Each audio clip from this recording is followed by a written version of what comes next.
दोस्तों इंडिया के best banks अगर साइड बाय साइड कंपेयर किए जाएं तो वो कौन सा बैंक है जो आपको प्रॉफिटेबल इन्वेस्टर बनाने के लिए पूरा पोटेंशियल देता है, और वो कौन से सेक्टर्स है इंडस्ट्री के जिनको केटर करने वाले बैंक्स सबसे ज्यादा प्रॉफिट लेंगे, चाहे वो इंफ्रास्ट्रक्चर हो, चाहे मान लीजिए वो एग्रीकल्चर हो, किस सेक्टर में काम करने वाले किस प्रकार के बैंक्स सबसे ज्यादा प्रॉफिट आपको बना के दे सकते हैं आने वाले टाइम में।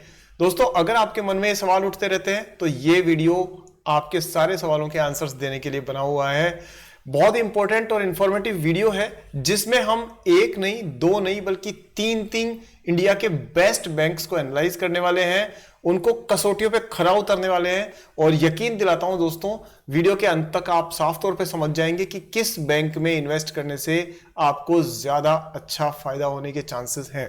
दोस्तों बहुत इंपॉर्टेंट वीडियो है, बहुत इंफॉर्मेटिव है, इसलिए पूरा जरूर देखिएगा। वीडियो को लाइक करना अभी ही करना है आपको, और चैनल को सब्सक्राइब करके बेल आइकन को ऑन कर दीजिए, क्योंकि मैं आपके लिए ऐसे इंपॉर्टेंट और इंफॉर्मेटिव वीडियोस राइट एनालिसिस के साथ में लगातार लेके आता रहता हूं।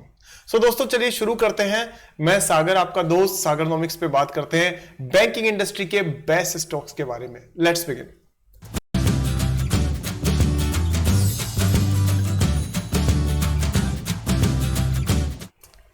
तो यहां दोस्तों हम साइड बाय साइड सबसे पहले कंपेयर करेंगे टॉप बैंक्स को और देखेंगे कि उनमें ओवरऑल क्या बिजनेस सिनेरियो है।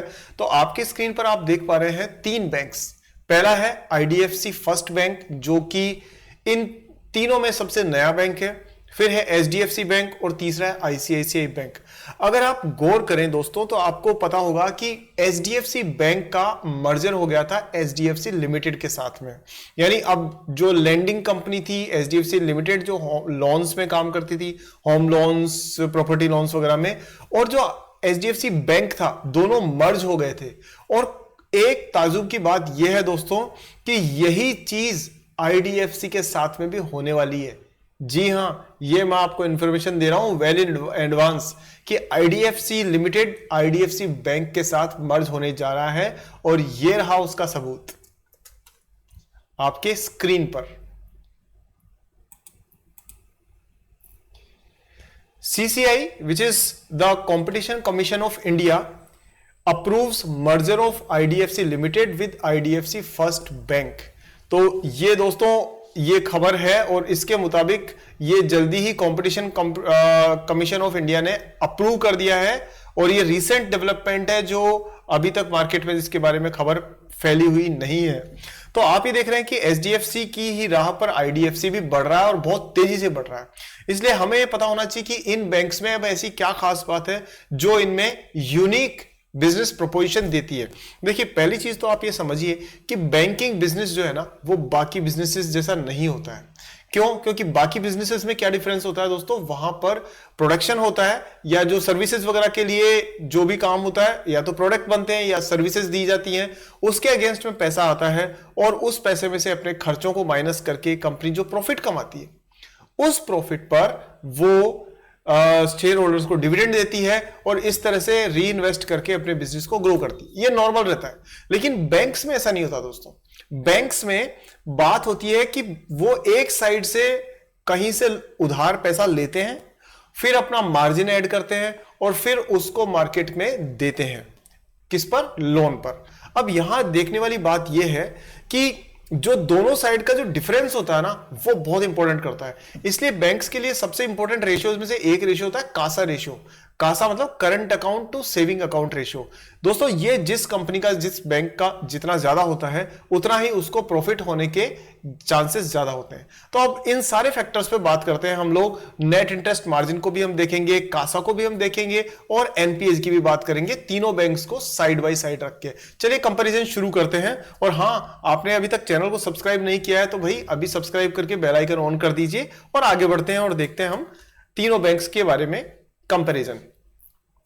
सो दोस्तों आपकी स्क्रीन पर जो देख रहे हैं, आप यहां पर साफ तौर पे देख सकते हैं कि मार्केट कैप के हिसाब से अगर देखा जाए तो नंबर 1 बैंक अगर इंडिया का कोई है तो वो है एचडीएफसी बैंक। खासतौर पे मर्जर के बाद में इसकी मार्केट कैप इतनी बड़ी हो गई है। ये कितनी 11,53,535 करोड़ रुपए।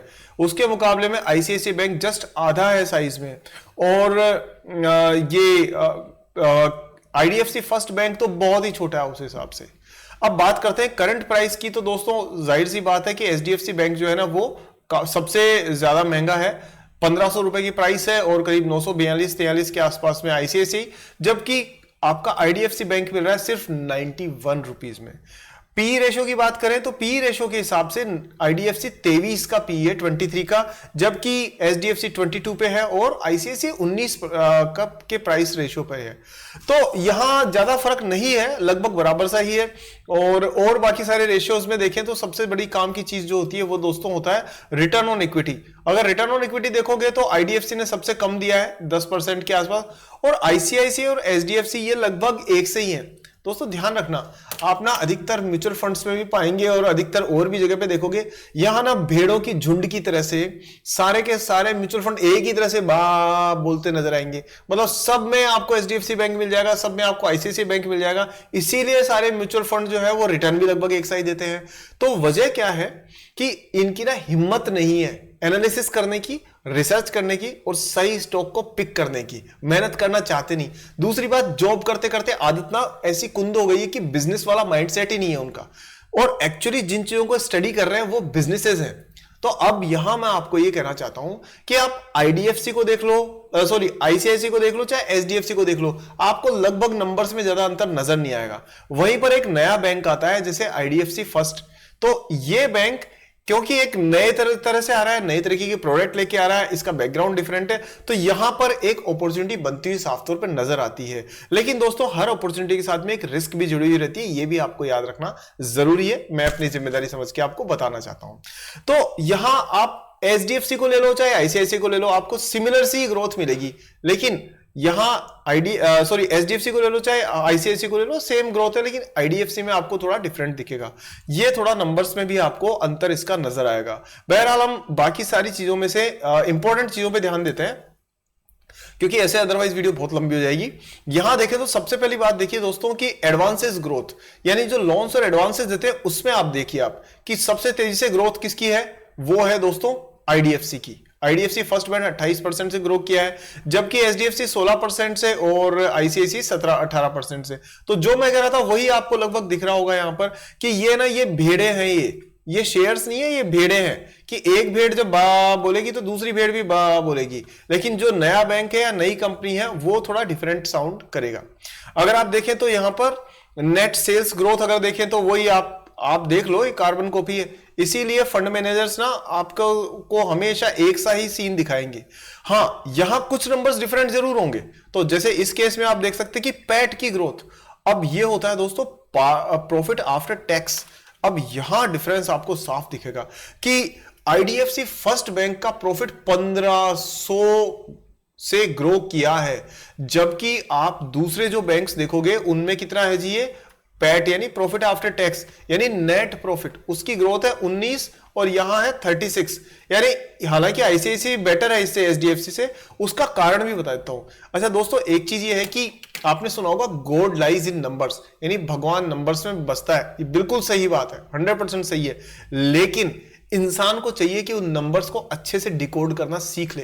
तो यहां मैं आपको ये बताऊं कि अपने को यह भी पता होना चाहिए कि बैंक का बैकग्राउंड क्या है। तो अभी आप सीधे नंबर्स पे देखोगे तो नंबर्स देख करके आपको एक मिसकंसेप्शन होगा कि भैया यहां तो आईसीआई जो है ना, आईसीआईसीआई वो डबल ग्रो कर रहा है किससे, एचडीएफसी से। पर आपको ध्यान यह रखना पड़ेगा कि अभी एचडीएफसी में रिसेंटली हुआ क्या है। रिसेंटली एचडीएफसी का मर्जर हुआ था एचडीएफसी बैंक से। अब बैंक जो है उसके साथ में कौन जुड़ गया दोस्तों, लैंडिंग कंपनी, जो कि लोन देने वाली कंपनी थी। तो जाहिर सी बात है कि उसका प्रॉफिट आफ्टर टैक्स तो कम होगा ही होगा ना। इसलिए आप कभी भी इनको साइड बाय साइड कंपेयर करें तो ये याद रखें कि नंबर्स में इन सब चीजों का योगदान भी रहता है। इसलिए बैंक्स का एनालिसिस थोड़ा ट्रिकी होता है, इसको आप हमेशा ध्यान रखें। और कभी भी बैंक्स को ऐसे फटाक से जाके ना खरीद ले, बल्कि कुछ दिनों तक उसके बारे में स्टडी करें, नंबर्स को अच्छे से पढ़ें, उसके बाद में उसमें डिसीजन लें। फिर तो मैं आपको ये बताना चाह रहा था कि आप एचडीएफसी बैंक को डायरेक्ट आईसीआईसीआई से कंपेयर इसलिए नहीं कर सकते क्योंकि इसका अभी अभी मर्जर हुआ है और दोनों की बैलेंस शीट आपस में कनेक्ट हुई है, इसलिए नंबर्स का डिफरेंट होना स्वाभाविक है। खैर, लेकिन आप इन दोनों को आईडीएफसी से साफ तौर पे कंपेयर कर सकते हैं क्योंकि आईडीएफसी कंप्लीटली न्यू बैंक है और इसके नंबर्स भी गजब है। तो आप ये देखिए कि पैट यानी प्रॉफिट के ग्रोथ में ये दोनों बैंकों से ज्यादा अच्छा परफॉर्म कर रहा है। अब बात करें इसके अलावा मार्जिन की, तो दोस्तों देखो यहां मार्जिन इनका कम है। आईडीएफसी जो बैंक है उसका हालांकि प्रॉफिट ग्रो किया है, लेकिन इसको जो मार्जिन मिल रहा है ना, पैट का मार्जिन जो मिलता है, प्रॉफिट का मार्जिन यानी मुनाफा, शुद्ध मुनाफे का डिफरेंस, वो इन दोनों से कम है। और उसकी वजह साफ तौर पे आप समझ सकते हो कि इस बैंक को अभी ग्रो करना है, तो इसका पूरा जोर है एक्सपेंशन पे। तो एडवर्टाइजिंग करना, नई ब्रांचेस खोलना, टेक्नोलॉजी पे इन्वेस्ट करना, इन सब की वजह से इनका प्रॉफिट मार्जिन कम है क्योंकि नया बैंक है। अगर नहीं करेगा तो ये बड़े बड़े जो हाथी और शेर बैठे उनसे टक्कर कैसे लेगा। तो ये चीज भी ध्यान रखनी जरूरी है। अब इसके बाद अगर हम बात करें तो नेट प्रॉफिट तो हमने देख ही लिया है, क्योंकि छोटा बैंक है तो छोटा ही प्रॉफिट है। लेकिन आगे इंपॉर्टेंट फैक्टर्स जो है वो दोस्तों वो देख लेते हैं एक बार हम। हाँ, यहां देखिए इंपॉर्टेंट नंबर दोस्तों ये आता है, पहला कॉस्ट टू इनकम रेशियो। ये देखिए दोस्तों, ये इंपॉर्टेंट है। कॉस्ट टू इनकम रेशियो मतलब ऊपर कॉस्ट और नीचे इनकम, ऐसे मानो। तो जाहिर सी बात है कि ये नंबर जितना बड़ा होगा उतना ही बैंक के लिए थोड़ा नेगेटिव साबित होगा। तो यहां आप देख सकते हैं कि कॉस्ट टू इनकम रेशियो किसका सबसे ज्यादा है, वो है आईडीएफसी का। तो यहां इसके लिए ये एक नेगेटिव पॉइंट है। लेकिन आईसीआईसीआई और एचडीएफसी इनका लगभग सेम ही है। अब दोस्तों ये होता क्या है, कॉस्ट टू इनकम रेशियो का मतलब होता है कि अब जब बैंक को लोन देना है उसके लिए कहीं ना कहीं से लोन लेना भी तो पड़ेगा उसे। तो लोन लेने के लिए जो कॉस्ट आ रही है वो कितनी है इनकम के मुकाबले में, जहां से लोन देने से पैसा आने वाला है, इन दोनों को जब कंपेयर करते हैं तो कॉस्ट टू इनकम रेशियो आता है। और इस केस में क्योंकि आईडीएफसी फर्स्ट बैंक छोटा बैंक है, अभी शुरुआत है उसकी, तो इसको जो फंड मिल रहे हैं ना वो ज्यादा महंगे मिल रहे हैं। यानी ये थोड़ा सा पैसा जब इकट्ठा करता है, बाजार से उठाता है, तो इसको ज्यादा पैसे देने पड़ रहे हैं। जबकि आईसीआईसीआई और एचडीएफसी क्योंकि बहुत मोटा माल उठाते हैं, बहुत बड़ा पैसा उठाते हैं मार्केट से अपने लोन वगैरह देने के लिए, तो इसलिए उनको सस्ता मिल रहा है। तो कॉस्ट थोड़ी सी आईडीएफसी की ज्यादा है और उसका रीजन आपको मैंने बता दिया है। अब बाकी जो इंपॉर्टेंट चीजों पे बात करते हैं दोस्तों इसमें, तो आप ये देखिए कि यहां पर जो इंटरेस्ट का स्प्रेड है, स्प्रेड जो है दोस्तों वो बड़ा इंपॉर्टेंट होता है, और वो है यहां पे 9.97 और ये है 6 और ये है लगभग 7।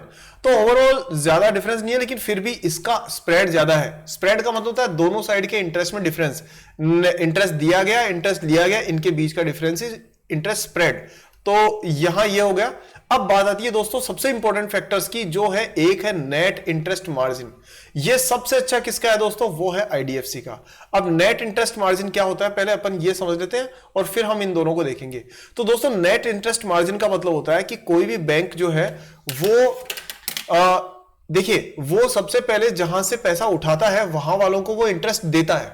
मान लीजिए उसने 10% दिया, फॉर एग्जाम्पल मान लीजिए 5% दिया एग्जाम्पल के तौर पे, और जहां ये उस पैसे को लोन के लिए देता है, यानी जिन कंपनीज को लोन चाहिए उनको जब ये लोन देता है, तो वहां से मान लो उन्होंने उठा लिया, उसको इंटरेस्ट मिला 10%। तो इन दोनों का जो डिफरेंस है which is called net interest margin, और वो कितना हुआ 10 - 5 यानी कि 5। तो ये जितना ज्यादा होता है फैक्टर उतना ही बैंक की प्रॉफिटेबिलिटी ज्यादा अच्छी होती है। और इस केस पे हमने देखा है कि नेट इंटरेस्ट मार्जिन जो है वो किसका अच्छा है, आईडीएफसी का अच्छा है। जबकि अगर आप देखेंगे तो पहले जो मैंने बताया था उसके हिसाब से इसका कम होना चाहिए। क्यों? क्योंकि इसका कॉस्ट टू इनकम रेशियो ज्यादा है। तो मेरे हिसाब से ना, मैं कंफ्यूज ना कर दूं आपको, तो प्लीज अगर कहीं कंफ्यूजन है तो मुझे कमेंट सेक्शन में बता दीजिएगा।